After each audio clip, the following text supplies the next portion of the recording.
yeah, now I can Hi. see you. Yes, great. Hi. Your screen is a little blurred.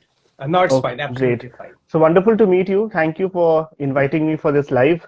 I hope we have a wonderful session. Same, same here. So you're based out of Mumbai, I guess?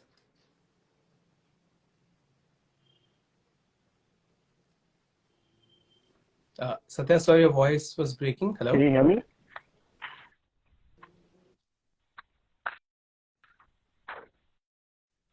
Hello? Am I audible? Hello? Yeah, So you're I've audible now. been Tell in me. Bombay for the past 5 years now. I was actually in Delhi for 20 years.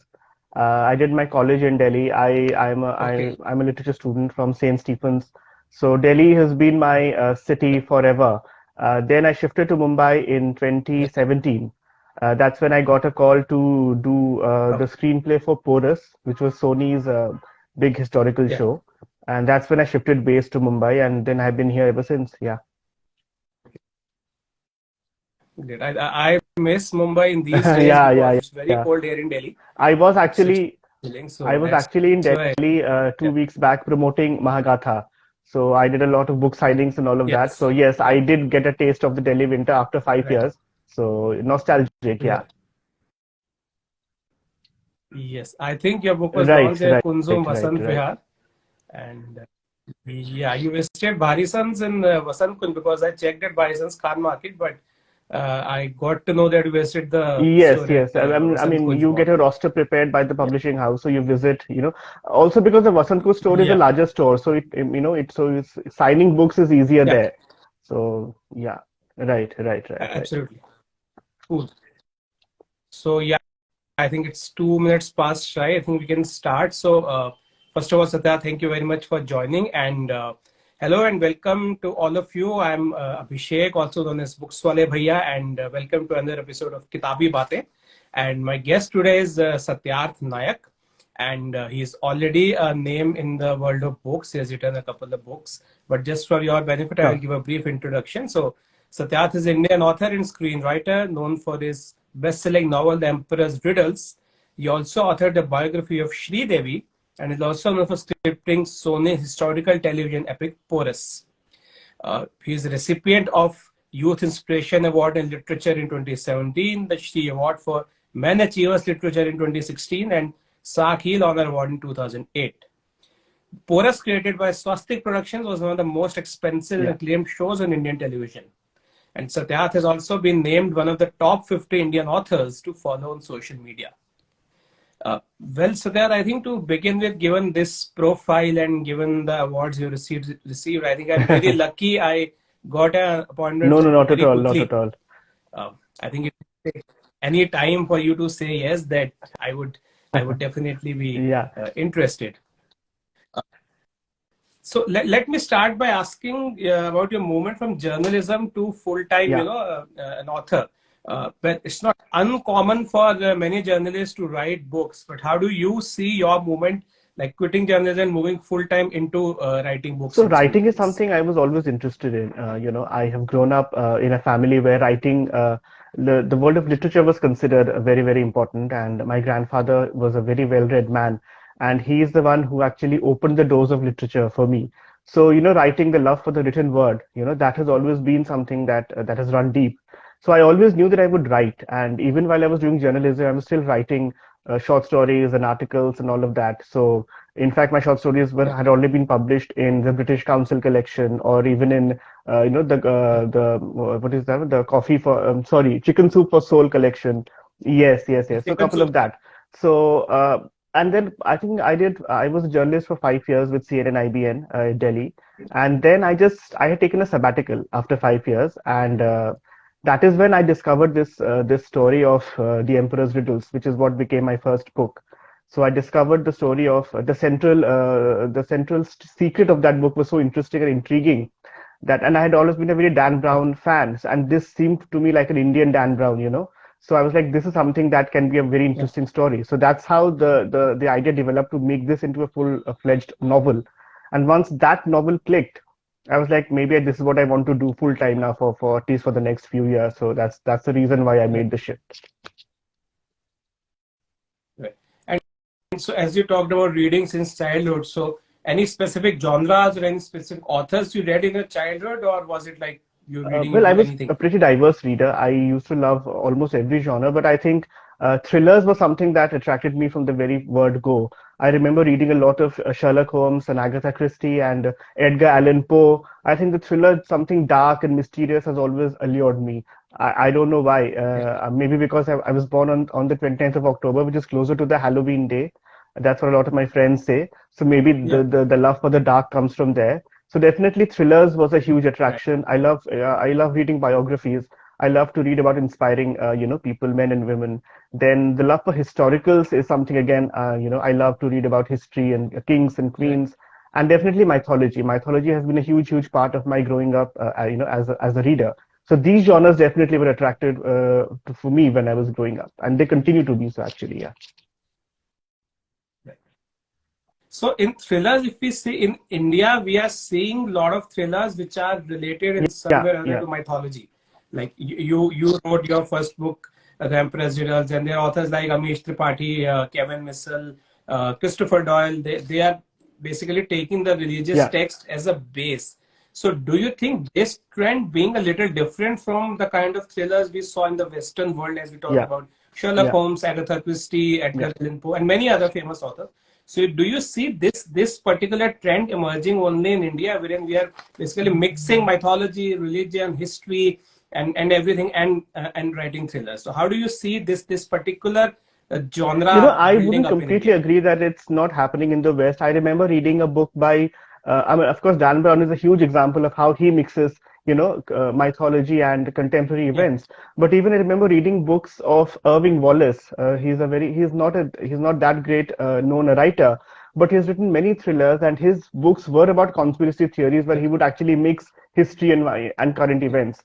So it's not. Also, yeah, I think in India, as you rightly said, I think we have such a rich mythology that it kind of seeps in. I think that yeah, that could also be yeah. another reason that we have such a rich store and such a rich resource of mythology. Given the kind of writings we have across the country and across in every state, that it just automatically seeps in. And then, of course, today writers are using that as to make that a very interesting mixture of history meets mystery or mytho meets mystery. And so yeah, I think that could be another Yeah. reason. Yeah.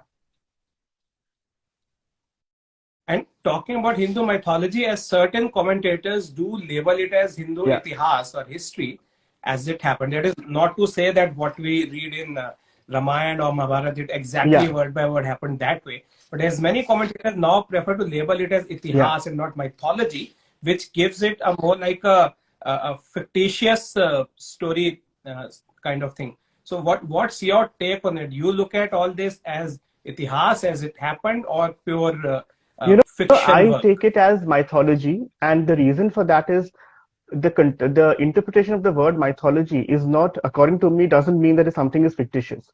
See, I think mytho, I think, is Fictitious. a very misunderstood word. The interpretation Yeah, that mythological means a lie or means the untruth. That is a very 19th century approach to the word. It's a very colonial approach to the word, where for them mytho was something that right. never happened. The Never happened. contemporary interpretation, and the way I see mytho means something that is larger than life, something that is a subjective truth, Yes, something that cannot be right. proved, and yet you believe in it. That for me is mythology. So when I say that the Ganga, Right. the Ganga descended from the heavens and Shiv opened his jata and he collected the Ganga, I don't need a historical evidence to believe in that. You see, for me, that Right. spectacle, that itself is mesmerizing. I mean, just the vision of seeing what happens. That, for example, the visual first of all is so mesmerizing, and what is the subjective mythology? Right. What is the life lesson that I absorb from that episode? That for me is more important. So Yeah. for me, I see it as More important. maybe an example that if humanity would ever fall, there is a larger power that will protect human, that will embrace humanity. For me, that is the life lesson I absorb from that episode. So mythology does not need to be boxed as Absolutely. true or lie. It is simply about your truth versus my truth. Right. It is simply about subjective My. truth and what you choose to believe. It is about faith. And faith is always greater than Right. history. See, history Absolutely. demands evidence. Faith does not demand evidence. Faith demands complete surrender. You know, in the Puranas, the concept of bhakti is extremely celebrated, and bhakti means total surrender to Yeah, God, where you do not question God. You do not absolutely. ask for God to show them a miracle. That show me a miracle, only then will I believe in you. Yeah, That is what a historian would do.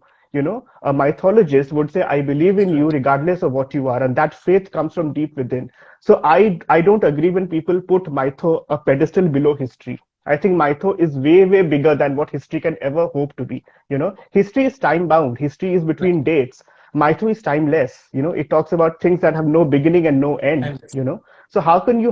So Right. this I have never understood this distinction and this controversy, so to speak. Right. In the as you are someone who has read our scriptures in detail, as is very much reflected in the book. So how do you see with some people simply eulogizing everything what's written in our text and taking pride, which is nothing wrong in that, but eulogizing everything written in our text, and some people actually in a way kind of demeaning the entire, you can say, Hindu religious thoughts and everything, saying that this is all casteist and everything, there's nothing much of value to love. So how do you see yourself between these two extreme viewpoints, which we typically see Yeah. in You know, debates and in I think writings? both are equally harmful. I mean, both extremes are equally harmful. What I have discovered when I've entered the world of Puranas, when I was writing Mahagatha, is it's a wonderful world to be in. It's an ocean of wisdom. It's a universe of stories. There is so much that there's so much that you can absorb from these stories, the kind of characters, the kind of stories, the kind Yeah, of life lessons that they impart. I think it's a wonderful place to be in if you can actually definitely. enter that world and you can absorb the wisdom that the Puranas have and so many of our ancient texts have across religions, why just Hinduism, you know. So either extreme is extremely harmful. So I think for what is important is that you enter the Absolutely. world with a completely clear mind where you absorb what is being offered to you Yes. and you see how you can apply that in today's world in your life, because a lot of the Puranas are relevant today because the core remains the same, that of man's fundamental search for answers, man's fundamental search for the truth. And Answers. that is what every great religious text will always offer you. And that is the core, that is the core purpose Absolutely. of our birth on this planet. So take that, and everything else is just background and surround noise, which just should be cancelled out. Absolutely. So coming to the book, so I mean, I believe writing such a book is indeed a great task Yeah, and a yeah, difficult task, I must say. Bringing out 100 stories, even because yeah, this universe is very vast. There is, like, if you start reading that Puranas, Ramayana, Mahabharata, there's so many things to know, to learn. So what was your approach in going through the text, understanding, and ensuring that you are able to bring out 100 extremely well written stories? So what was your So it entire was approach? a very threefold approach.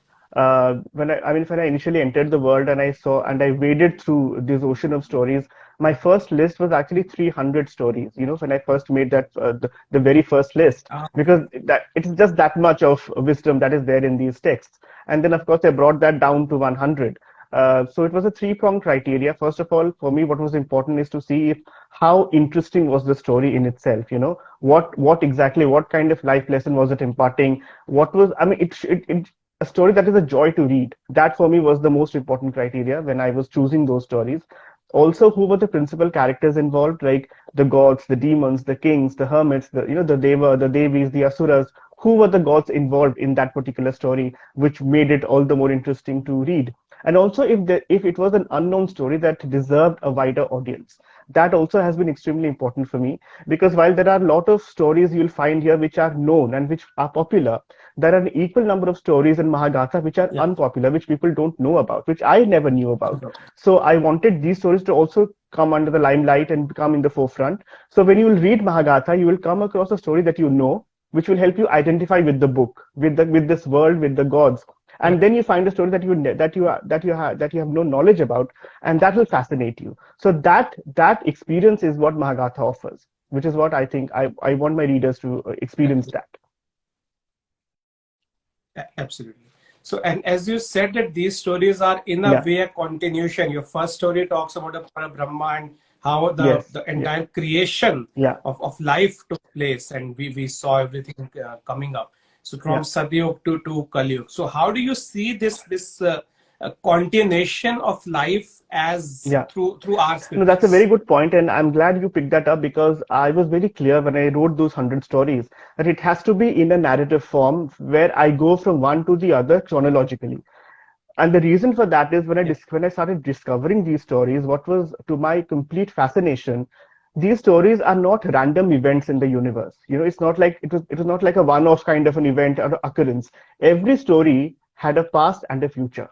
Every story had a cause and effect. yes, Every story was somehow linked to something that perfect. had happened either previously in another yuga, or a story would have an effect in a future yuga. So everything was connected. And Yeah, that for me was the greatest discovery, that how nothing in the Brahmanda was random. Nothing in our universe is just happens just for the sake of happening.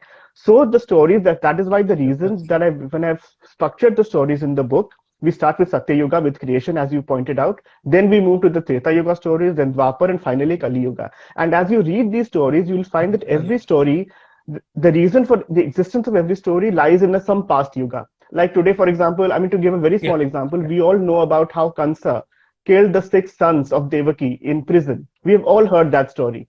yeah, But when you read Mahabharata, you'll realize that the reason for that exists in Satya Yuga. Something had happened in Satya Yuga, which is why now yeah, in Dwapar Yuga, Kamsa needs to kill these 6 people. So everything has a past and a yeah, future. So that is why when we talk about Mahabharata, I want my readers to read and realize that when you read these stories, you'll be able to connect the dots of Hindu mythology like never before. That is something you'll really discover in this book, which has been right, my endeavor to give you that through these 100 stories in Mahabharata. right. So would you like to highlight some of specific texts or any specific books or authors you refer to, because we have the original text, we have translations, we have authors, Yeah. interpreting things their own way. So any specific books or authors you referred to before, I finalizing these basically stories? referred B.K. Chaturvedi because he has written extensively on the Puranas, and his books are available. All the major Puranas he has translated in English. So that for me was the biggest resource. Also because he also chose parts of Puranas that are accessible and interesting and that make for great storytelling. So that also made my life a lot more easier. So Yeah, definitely B.K. Chaturvedi's books were what was the most important resource for me.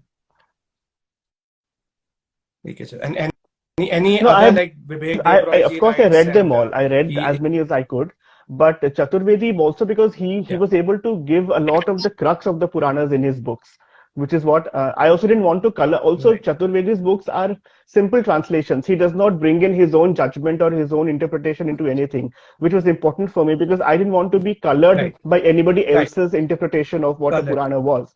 So I wanted to get a very raw right, text, which I could then mold the way I wanted. So that is the reason I went with that. Yeah. right. So one of the things, any other major learning, if you would say, which things which you learned writing these 100 stories, which traveled across time in a continuation. So if you have to describe any of your readers that this is what one can, learn from this continuation of stories. So any specific I think pointers for you would me like to also mention? another great discovery was how these Puranas, they inhabit a very gloriously gray zone. Nothing is black and white. Nothing is as there are no Yeah. simple dichotomies of good and bad. These very simple binaries of good and bad, heaven and hell. That's a very Western concept. In India, the text that we Right. have, our Brahmanda is a lot more complex. Where you cannot box things that neatly. So this is for example, I mean, you'll find stories where gods act like demons because they are that vile, and you have demons who are Yes. actually acting in a virtuous way. So immediately the boundaries get Yeah. blurred. You have stories where a cow is cursed Right. but a snake is blessed. So things like that. For example, Right. when Vishnu takes avatar in Treta Yuga as Ram, he is the upholder. He upholds every social law, every social norm. Yeah. But when Vishnu takes birth in Dwapar Yuga as Krishna, he is the uprooter. He challenges every norm. So the same God acts in two different ways depending on which yuga he was born in. This is a story Yeah. where boons actually lead to something bad and curses lead to something good. You know, yeah, Something. and for a single metaphor, look at the ocean of milk, the Sheer Sagar, which is churned. So when the Sagar Manthan Yeah. happens, from the same Sheer Sagar, you get halahal, from the same Kshir Sagar, you also get Yeah. Amrita. So that is what the Puranas are. It's a very gray zone where you always have two opposing binaries existing together. So even the Ardha Right. Nareshwar, for example, is of course the union of man and woman. But for me, it also symbolizes that there must always be an opposing narrative. There is one narrative and there is an opposing narrative. Right. And only when you have both Right. can there be synthesis for a third new narrative to take birth. So there has to be Vad, there has to be Absolutely. Vivad, and only then can there be Samvad. So that is what the Puranas teach you. Today, Right. when we are being forced in our country to adhere to one single grand narrative, just look at what the Puranas are telling us, that that is wrong. Every narrative can have a counter narrative, Yeah. and that is what leads to progress and evolution of Progress. mankind. Absolutely. And I think you mentioned Yeah, about this thing in the author's yeah, note itself about, at times, it's about yes, how we yes, look at things. And in fact, if we talk of Mahabharat, so in it, Mahabharat also actually, if we see, it's actually a book yes, of about choices, what ethical exactly, choices you have to make. It's people usually relate it to a war, but it's actually making ethical choices. And we see even the gods, Lord Krishna himself, planning and absolutely, strategizing things in a way which we may consider absolutely, to be absolutely. unethical. And Duryodhana asked once that if you are God, why are you adopting treachery and unethical means? And he says that I am Yeah, in a human avatar, yeah, and even I yeah, can't be yeah, perfect. And besides, I am doing exactly. this So for a the noble cause. the So that so the ends yeah, were justifying the go ahead. means, which is what was Krishna's principle. Yes, yes, Yes, exactly. My point. a- Yeah, absolutely, absolutely. So coming to this is about the Purana as well. Coming to your first book, the Emperor's Riddles. How was the process like? You were writing for the first time. So what challenges you faced, and any challenges getting deal with the publisher or anything? How yeah. that happened So first time? writing was not that much of a challenge because, like I told you, I love to write. So the writing part came Yeah, easy. Uh, yes, of course, getting it published was a bit of a struggle, as it is for every new author, because I knew nobody in the right. publishing industry. I was not sure how to make this journey of getting the book done. Thankfully, I was able to get in touch with Mr. Anuj Bahari, who is one of the biggest, who owns the iconic Bahari Sons in Khan Market in Delhi. And he's, of Medicine. course, one of India's topmost literary agents today. Today in India, we have literary agents Yes. who are a big boon for any new author. So I was able to get in touch with him, and so he became my literary agent, and then he started pitching the book on my behalf. So that's how we got the book published. So I think today for any new authors out there who are listening to us, if you have written a book, you want to get it published, definitely look at approaching a literary agent. Some of them are really good in India. They have great contacts within the publishing industry, and they also understand the value of a book. They will go through your manuscript. They will see what kind of writing have you done. How can you make it even better? So that it gets published even Yeah. a lot more easily. So a lot of benefits of having an agent. So that for me was a big boon in many ways. Right. So definitely, I was coming to this point. We do have more of a, you can say now, Yes, you can yes, say yeah, support system. Let's call it yeah, support system for yeah, the budding authors who they have literary agents to, because of course it's difficult to establish your credentials right, without any pedigree right, to a big publisher. If yeah. you talk about say HarperCollins or Penguin or Rupa, so how do you see this thing? Because as we have more support system, as we talk about, India's Dan Brown, or like the thriller of the Vaishnav being called India's John Grisham. Sapshang Garg wrote, and it's India's answer to Harry Potter. So how you see, will there be a time when instead of India's Harry Potter, there will be Satyarth Nayak of US or Vaishnav of England? Do you envisage such a scenario in the future? Maybe if 10, Right, 20, right.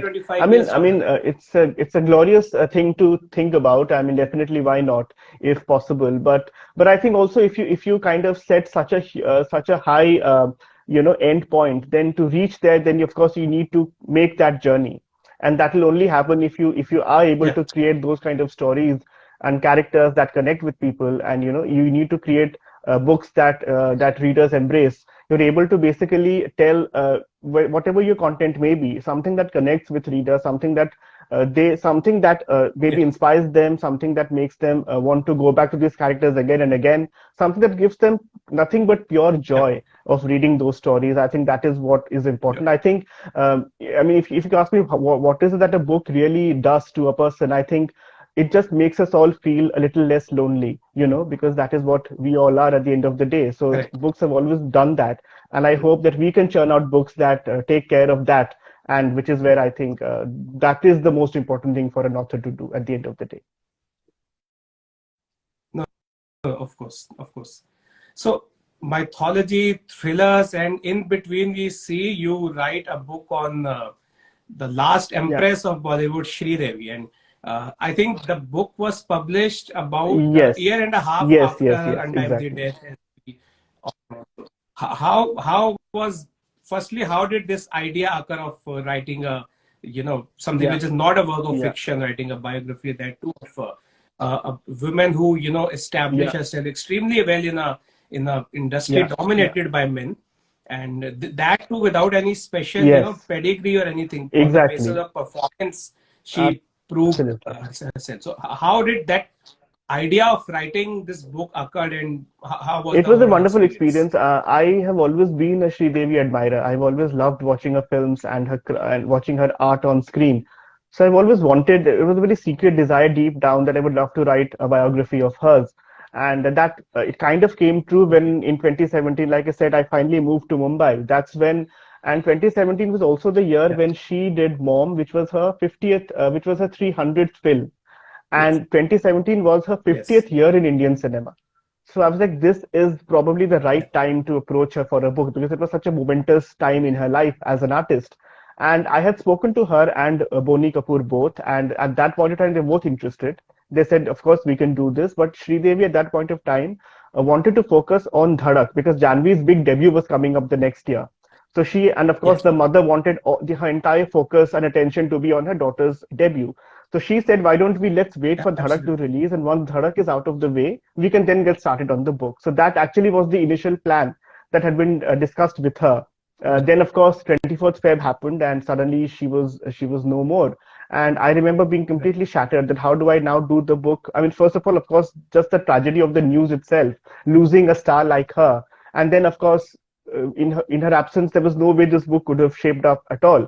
But then, of course, Boni Kapoor was a huge support system, and he really encouraged me. Penguin, who published the book, they have been a huge support for me. My editor Millie Aishwarya was a pillar of rock and support for me. And a friend of mine told a very beautiful thing. He said, you owe this book to her because you had promised her that you would write a book to Right. her. He said, just go ahead and finish it. He said, the only difference now is that your book will have a last chapter.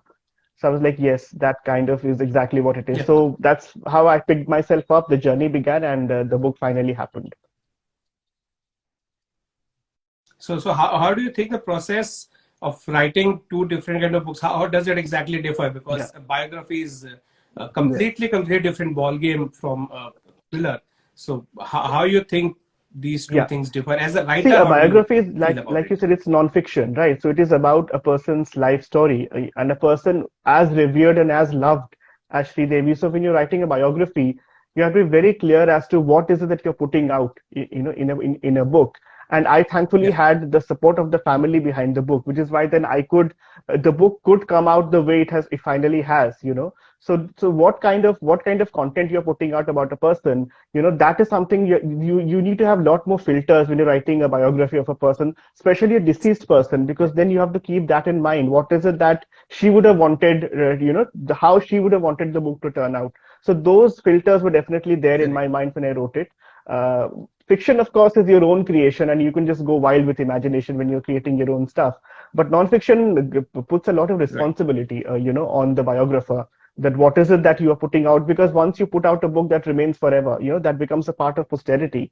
It becomes a part of her legacy as well. Right. Today I know people write to me to say that they are recommending this book to be read in academic institutions as the biography of a cinematic person. So if your book is reaching those spaces, it has to be a very responsible book that puts out nothing but the truth and does Yes. not enter any zone of Absolutely. speculation or anything that cannot be construed or that cannot be verified. So that was very important for me, that everything that goes in the book has to be something that can be verified, that is a fact. So that for me was very important because it's nonfiction. And what's your take on Sridevi's Yeah. career? You must have done a lot of research to write a book. How she made it possible to, Yeah. break the glass ceiling and establish herself as I mentioned, Yeah. in a world Yeah. dominated by men. And she managed so well, not only in Yes. Bollywood, but Yes. also Yes. Tamil Yes. and Yes. Telugu. So with so much diversity in acting and roles, how you think, what was special about her which led her to, Her, I think, create I think with such a name for her? Sridevi, it was only nothing but simply talent. That was all. Because when she came to Bollywood, she was a complete newcomer. She was dominating the industries down south. Yeah, Whether it's Telugu or Tamil or Malayalam, she was the top star in all three industries. But when she came to Bollywood, she was a rank newcomer. And she even says in many of her yeah, interviews that the initial films that she chose to do were not films that were satisfying her as an artist, but she knew that that was the kind of climb that one had to do to reach a certain position. And once she I right, think she started from the very bottom. She kept trudging her way up, and ultimately it was her talent that took her places. When finally she did a film like a Mr. India or a Nagina, where people saw that someone who probably has only been objectified in a film so far suddenly can give you a performance like this. That's when you realize that she is something a lot more than I think someone very beautifully said that she very wonderfully managed that the audience should look that they look up from her thighs to her eyes. So making that yeah, journey was because she was able to prove her talent.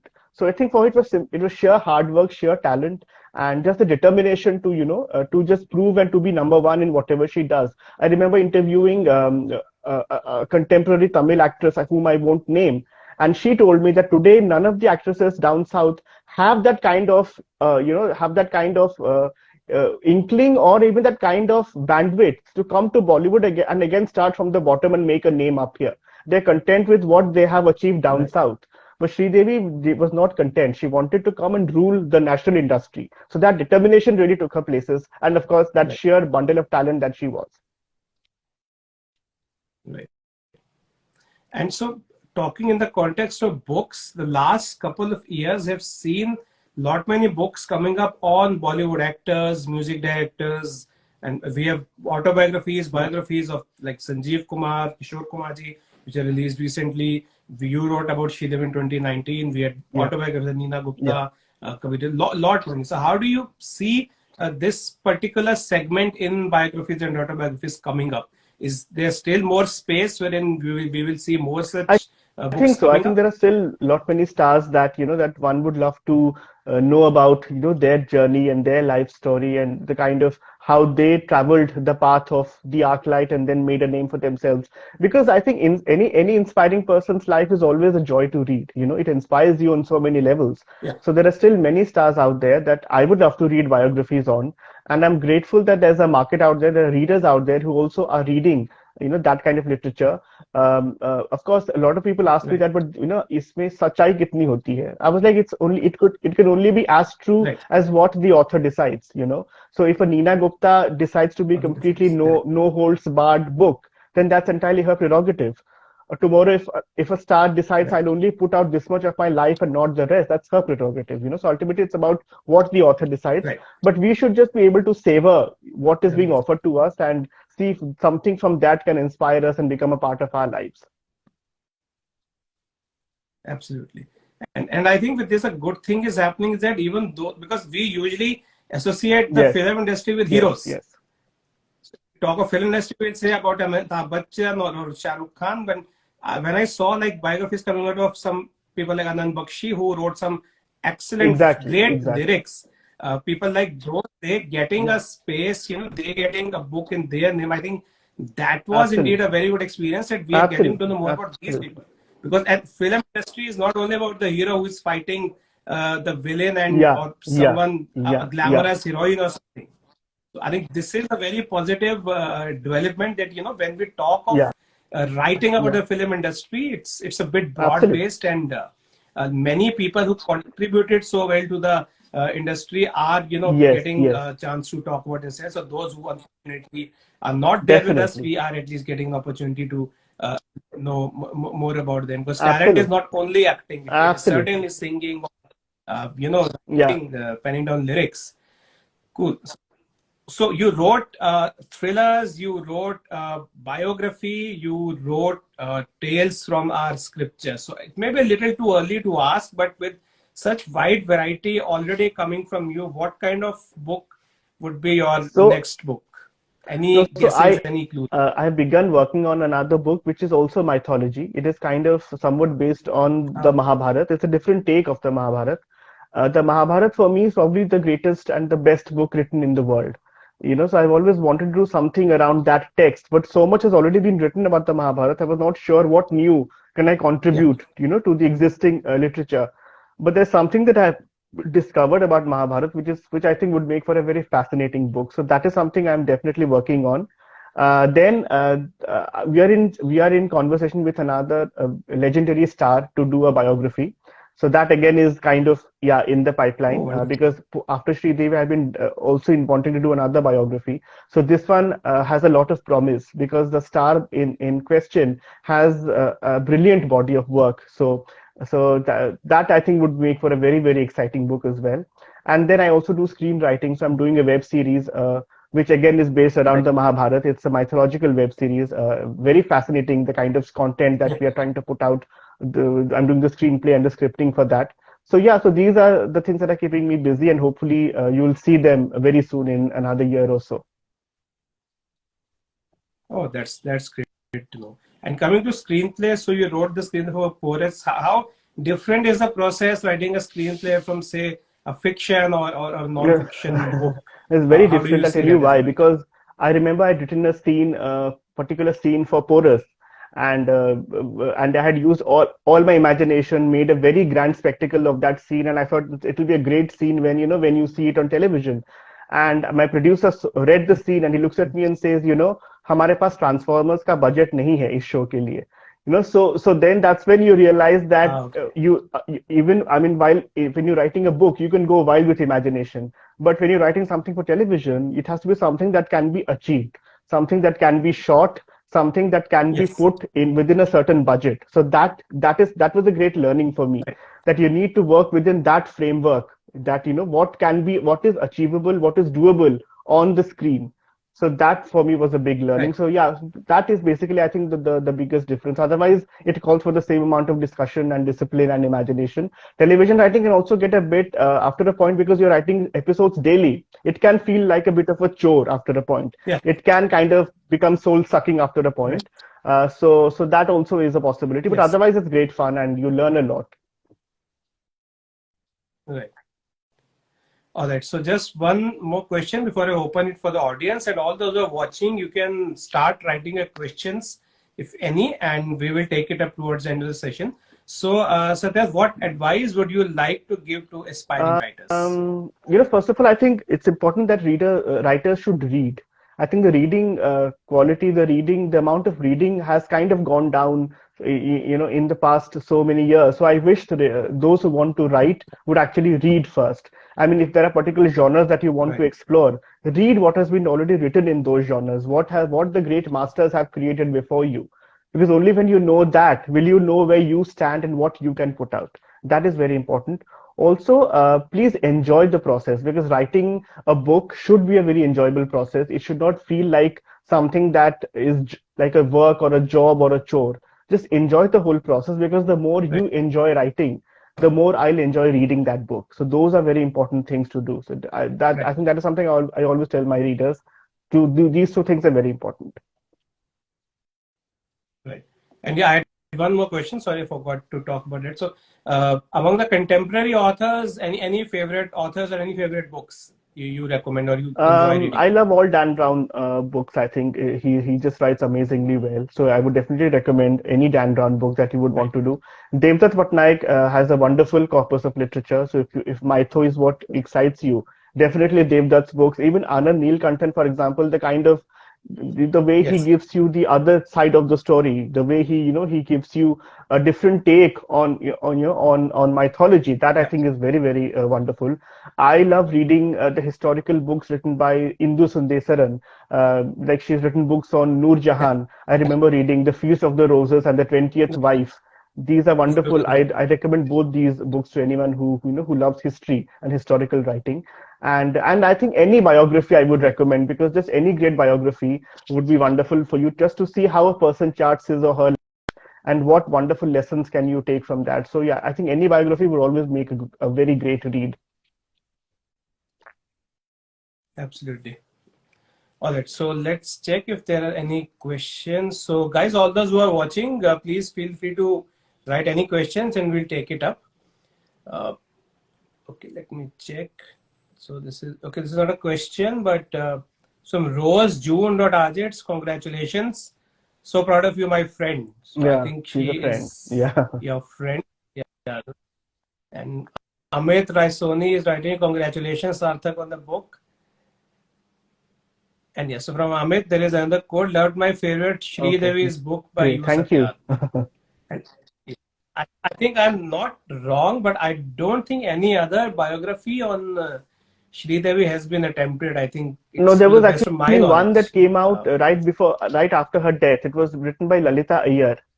It was a Yeah, it was a thin Okay. book on that, and she also had a very interesting take on Sri Devi. Yeah. So that was the only one, and then of course my book. So there are two as of now that I know of. Yeah, yeah, yeah. Okay. Okay. But of course, as I read your book, I definitely found it to be a very, very well No, for written me book. the Great. So, for me the yeah, go challenge ahead. was because there's, I mean, hers is such a huge body of work. Where do you even begin? That for me was Yeah, very intimidating, of course, which I think would be the case for correct. any author attempting to write a book on her. Maybe that is why there's been no book on her so far, because there's such a huge Right. corpus of work. So I think that could be a reason why there are such few books on Yeah, Sridevi. Yeah. of course. And I think this is something which is common to your other books as well, Yes. requiring a lot of research. As I talked about Puranas, it's not easy to navigate Yeah. through, a Yeah. lot Yeah. of texts, interpreting them in your own way, and Absolutely. then Absolutely. writing. So, I do hope you keep on Thank you. doing more research and writing more and more interesting books Thank as you. you have done so far. And so we have no other questions. So, well, thank you very much, everyone, for joining. And thanks a lot, Satyarth, for the wonderful session. It Thank you. was great Thank you so interacting with much, you. and hopefully we can do another session sometime soon, whenever the next one comes out. But I thoroughly enjoyed this one. Thank you for the opportunity. Thank you. Absolutely. Thank Thank you so much, and all you. the Thank you. best for Thank you your so coming much. books.